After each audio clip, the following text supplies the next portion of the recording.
Kalau sebut nama Suzana Martha Frederica Van Osch Natalia, agak-agak berapa ramai yang kenal? Tapi kalau sebut nama Suzana Sundel Bolong, ramai yang kenal kan? Dia memang seorang yang legend. Okay, dalam cerita-cerita seram, dia memang terkenal bawa watak-watak Sundel Bolong sepanjang kata dalam karier dia lah sebagai seorang pelakon. Suzana dilahirkan pada 14 Oktober 1942 dan meninggal pada 15 Oktober 2008. Dia hidup selama 66 tahun. Punca kematian dia sebab ada komplikasi daripada penyakit kencing manis dia lah.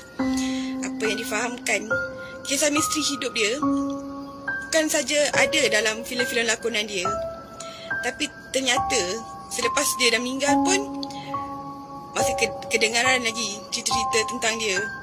Okey, cerita yang pertama ni pengalaman orang kata dari suami dia sendiri, Cliff Sangra. Kalau korang nak tahu, Cliff Sangra ni merupakan suami kedua Suzana. Ini terakhir Suzana sebelum sehingga ke akhir hayat dia. Kalau kata suami dia lah, 3 hari selepas kepergian Suzana, okay, dia kata dia nampak Suzana ada dekat sofa rumah dia tengah menonton televisyen. Tengah tonton televisyen, sambil tu dia membebel lah. Dia macam mengkritik filem yang dia tengok dekat TV. Masa tu mungkin suami dia tengah blur, macam tak ingat kan yang isteri dah meninggal. Bila dia dah masuk bilik baru teringat, bukan ibu dah tak ada ke? Sebab kalau menurut suami dia lah, memang orang-orang kat sana panggil Suzana tu dengan gelaran ibu. Selain tu juga, menurut suami Suzana lah kan, Suzana ni dia ada satu bilik khas tau dalam rumah. Bilik tu memang digunakan Suzana untuk dia macam bermeditasi lah. Bilik tu macam memang tak dibenarkan sesiapa pun masuk kecuali Suzana tu sendiri. Kadang-kadang dia memang duduk dalam bilik tu berhari-hari, berminggu-minggu sampai berbulan-bulan pun ada.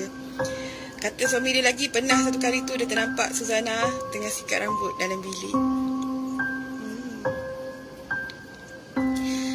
Bukan tu juga, kadang-kadang dia macam terdengar tau, macam ada bunyi ketukan daripada dalam bilik tu. Bilik tu kalau ikutkan kata suami dia lah, memang Suzana akan buat bunyi ketukan tu waktu dia hidup kalau dia nak minta sesuatu. Itu kata suami dia.